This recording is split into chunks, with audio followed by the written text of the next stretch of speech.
પ્રધાનમંત્રી શ્રી નરેન્દ્ર મોદીની મન કી બાતથી પ્રેરણા લઈ સુરતના દંપતી વ્રજેશ ઉનડકટ અને પ્રિયંકા ઉનડકટ એ પસ્તીદાન એ પુસ્તકદાન અભિયાનની શરૂઆત કરી છે।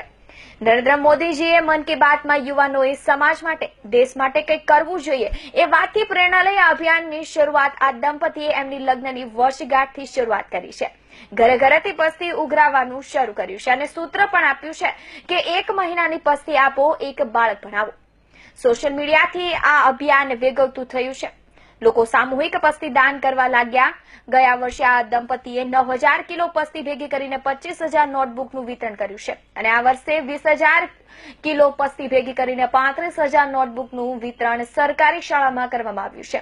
ગયા વર્ષે જે નોટબુકનું વિતરણ વિદ્યાર્થીઓને કર્યું હતું તે વિદ્યાર્થીઓએ પસ્તી સ્વરૂપે નોટબુક પાછી આપી તે પણ આ અભિયાનમાં સહભાગી થયા હતા। અત્યાર સુધીમાં 1200 થી વધારે ઘરોથી આ દંપતી પસ્તી દાન મેળવી ચૂક્યું છે। અભિયાન વેસ્ટમાંથી બેસ્ટ બનાવવાનું છે। 1 મહિનાની પસ્તીથી 100 રૂપિયા મળે છે અને એક વિદ્યાર્થીને 5 નોટબુક એનાથી મળે છે। એટલે 1 મહિનાની પસ્તી આપો, એક બાળક ભણાવો। વ્રજેશ ઉનડકટ આજે મોટી વેડ ગામમાં સરકારી શાળામાં આજે નોટબુક વિતરણનો કાર્યક્રમ હતો।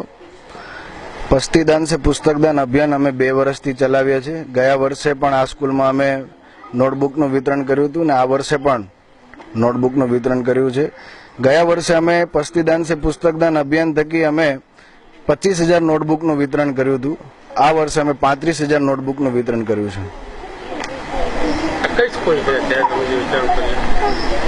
મોટી વેડ આજે અમે અહીંયા 1000 નોટબુકનું વિતરણ કર્યું છે।